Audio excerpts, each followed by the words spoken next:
उनका एक लेख मैंने पढ़ा था, एक लेक्चर सुना था, what Indian knowledge is good for. तो उन्होंने कहा था कि वेस्ट कई बार क्या करता है कि भारत का जो योगदान है विश्व साहित्य को, विश्व ज्ञान परंपरा को, उसको एक्नॉलेज नहीं करता। लेकिन दो चीजें ऐसी है, दो फैक्टर्स ऐसे हैं जहां वेस्ट भी भारत के योगदान को एक्नॉलेज करता है। एक तो उन्होंने योग की बात की थी, योग को लेके जो भारत का योगदान है विश्व को, उसको सब एक्नॉलेज करते हैं। And the second thing that he talked about was रसा थ्योरी। जो भरत मुनि ने रसा थ्योरी का आइडिया दिया है नाट्य शास्त्र में, वहीं से श्रृंगार रस आया है।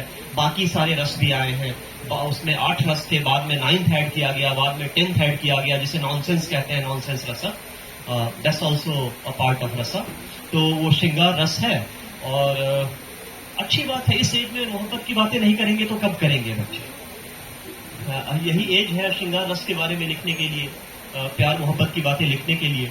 और we all know that since antiquity love and war have fascinated poets. No, love and war तो फैसिनेट करते रहे हैं पोएट्स को।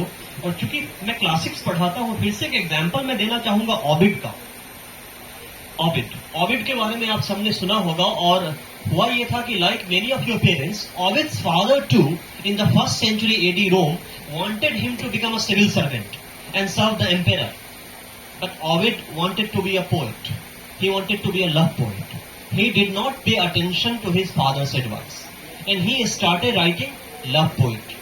और उनकी जो एक सबसे इंपॉर्टेंट रचना थी, जो कि काफी नोटोरियस भी हुई थी, वो थी Ars Amatoria, that is art of love.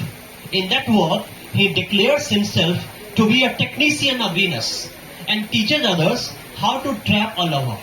वो सिखाता है कि लवर कैसे प्राप्त करें, कैसे कोई लड़की है तो कोई लड़का कैसे मिले, लड़का है तो लड़की कैसे मिले। वो एडवाइस देता है कि कभी पब्लिक प्लेटफॉर्म पे चले जाएं, sit right next to a boy और girl, rub your legs against hers, strike a conversation. ये सारी बातें वो लिखने लगे। लेकिन हुआ यूं, उसे पढ़ने के बाद उस वक्त जो एम्पेरर थे ऑगस्टस सीजर, जिनका ओरिजिनल नाम आपने सुना होगा ऑक्टेवियस सीजर था, later the Roman Senate conferred on him the title of Augustus, which meant the revered one, someone who could control both man and nature.